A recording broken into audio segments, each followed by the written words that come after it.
Hürmetli vatandaşlarım, bugünkü şiirlerimizden bir hulası çıkaraylı. Hulası diginimizden biz başta ayttık hazırki vaziyette 3 yıl özgürlüğüz bad ediydik. Birincisi Amerika Koşmuş Ştatlarının Suriye'den asker çekindiriş. İkincisi Amerika Koşmuş Ştatlarının Afganistan'dan asker çekindirmekçi bolğanlığı ve şu münasibetle Afganistan, Cumhur, Pakistan münasebetleri özgürlükten bolğanlığı. Bundan başka yani şundaqla hazır insanlar ciddilik his kılgan hatta torbatlarını düşünülmeyotgan bir hadise. Ama Amerika Koşmuş Ştatlarının Suriye'den asker çekindiriş bilen danla kilercile. Kaysa vakitteki melçerlenmedi Türkiye Cumhuriyeti'nin Başbakanı Erdoğan alileri Prezident Trump efendini Türkiye'ni ziyaret kılışka teklif kıldı.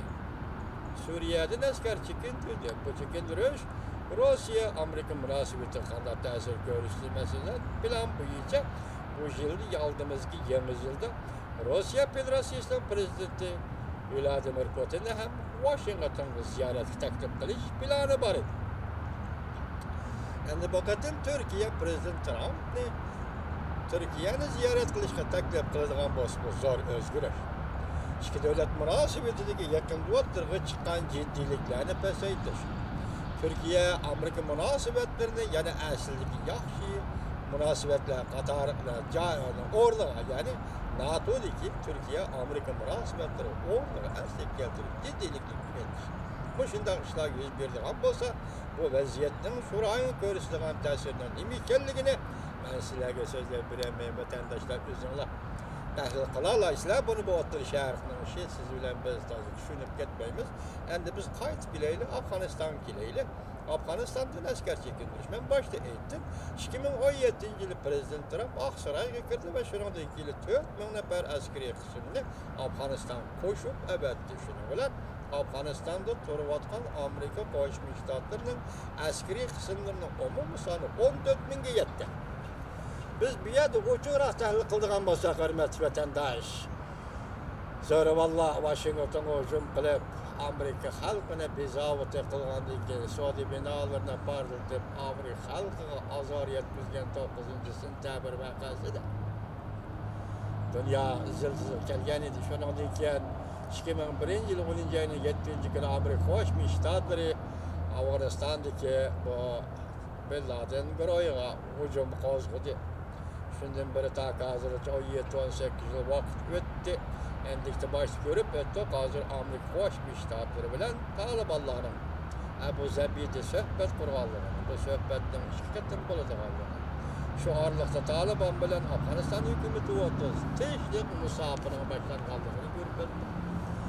O'sha vaqtda Afg'onistonga Amerika armiyasi va keyingi vaqtlarda NATO armiyasi kirib kelgandan keyin Jungo Sho'roying yani Afg'onistonga yaqin turayotgan mustamlikasi Uyg'uristonda dehşetli siyasetlerini yolga koydu.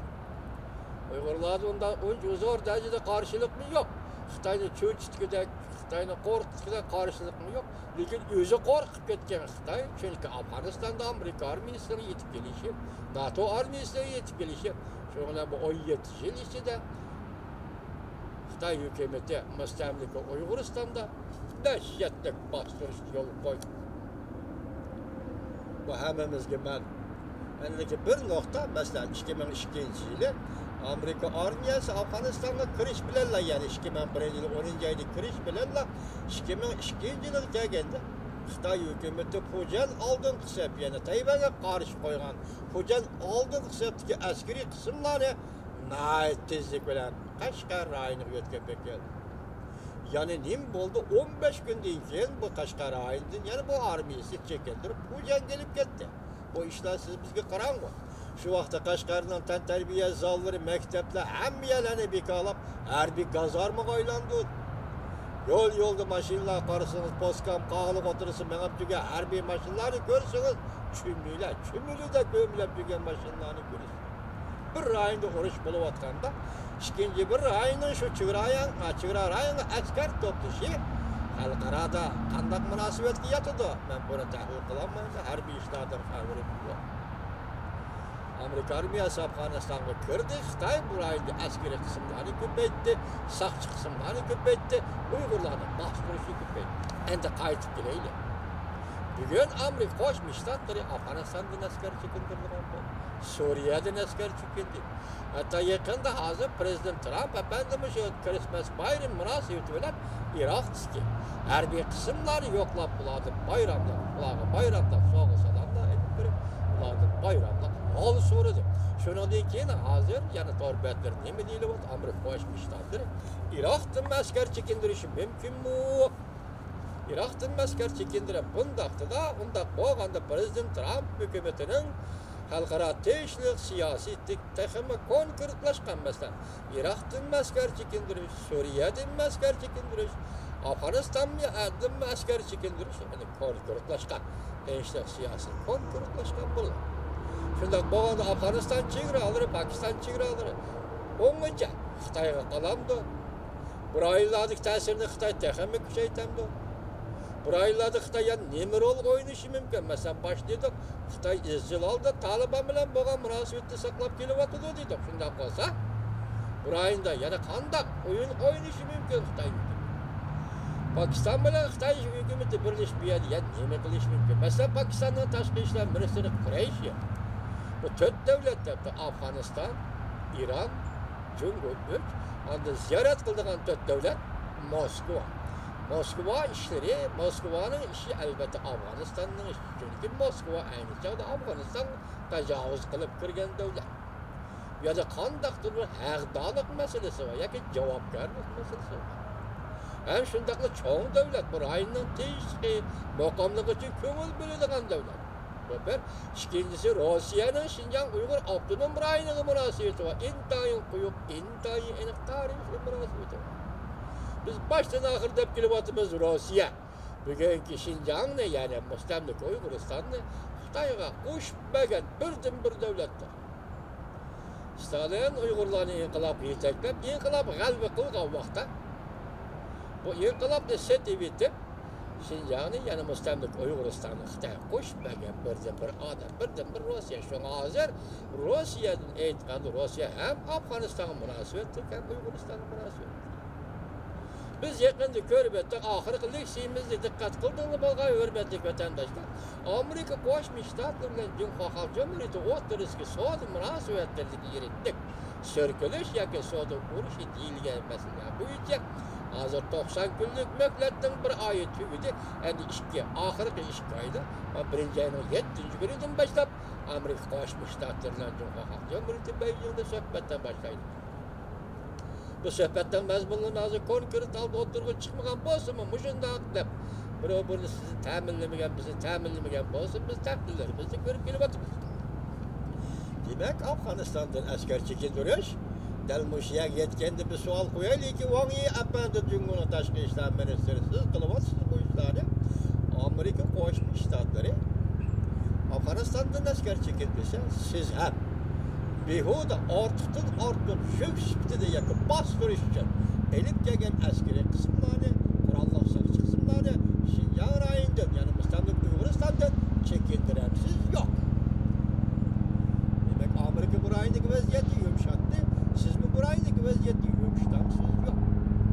Hozirgacha siyosiy ma'qul dediğimiz ham tashqarilarda xalq vakillar qurultayı qonun tuzib chet el shirkatlarining Jungoga kirishi huquqi va Jungoga turish huquqi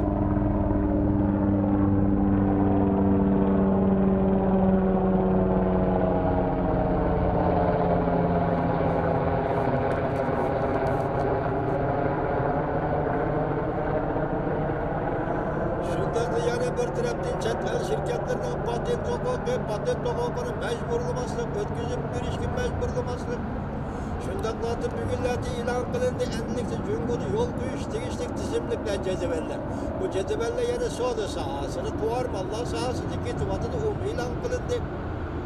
Demek hazır Jungo hükümeti, Amerika hükümeti oturup koygan meselelerdi. Mesela pazar meselesi, patent hukuku meselesi, çetel şirketleri meselesi, mecburlaş meselesi, şimdi kuruluş karakterlik özgürlüş meselesi. En mühimi kuruluş karakterlik özgürlüş meselesi. Bu meselelerde Jungo hükümeti birbirlep yolunu koyuvatıdı. Baş, endi hazır Sanzonun demokrattır, torbetlerge çıkıp film işleydiganlar sen aldırаңы kelemdi qandaq Liyepin degen bir adam dedi hazır Cöngö hükümeti qaraganda bu yıl şeyin jayda işke qurultayını çaqıranmaydı. Mesela Kızıl Siyasi Kengaş qurultayı, halk vakillar qurultayını açalmaydı dedi. Bu belki pek aldırap ketkenlik ekmeten deglik bilen qo'yilgan sual bo'lishi mumkinligi shu shundoq dedi.